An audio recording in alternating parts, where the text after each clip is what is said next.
first Sunday of Advent is the Sunday of hope.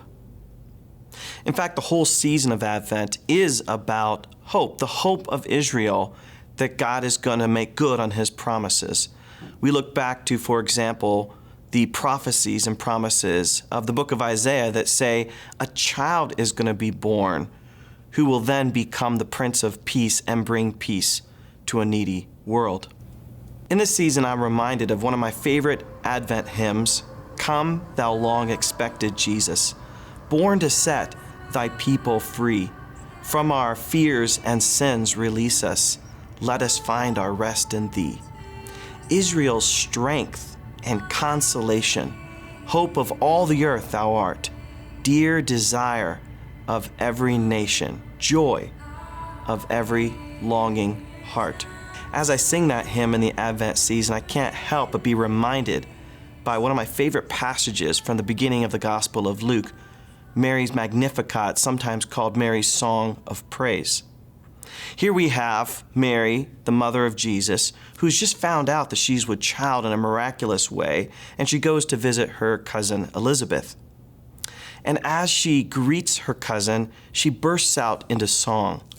Luke chapter 1, verses 46 to 55. And Mary said, My soul glorifies the Lord, and my spirit rejoices in God my Savior, for he has been mindful of the humble state of his servant. From now on, all generations will call me blessed, for the Mighty One has done great things for me. Holy is his name. His mercy extends to those who fear him from generation to generation. He has performed mighty deeds with his arm. He has scattered those who are proud in their inmost thoughts. He has brought down rulers from their thrones.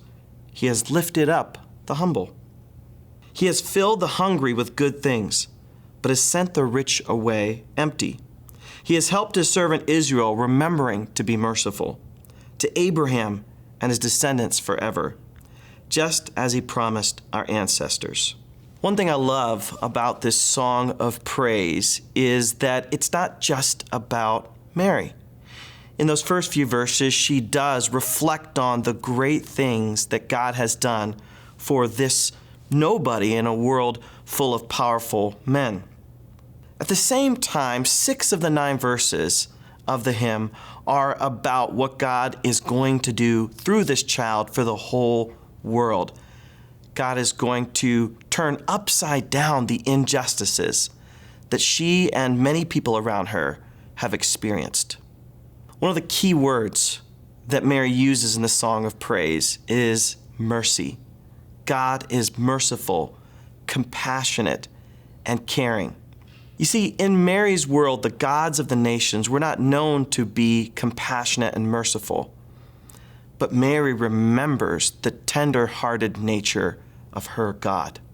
When we sing Mary's song with her today, we're not just looking back on what God has already done in the past. That's part of it. That's part of the hope that we sing about at this time of year. It's also about singing this song with hope about what God is still doing in his world.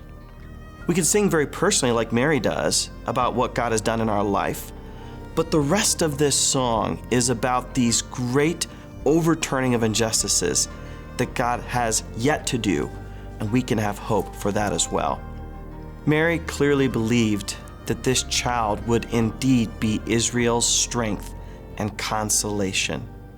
As we light candles, as we gather together, as we go to church, as we pray in the Advent season, it's important that we aren't just looking back, but we're also looking forward with the same hope that filled Mary and gave her a song of praise.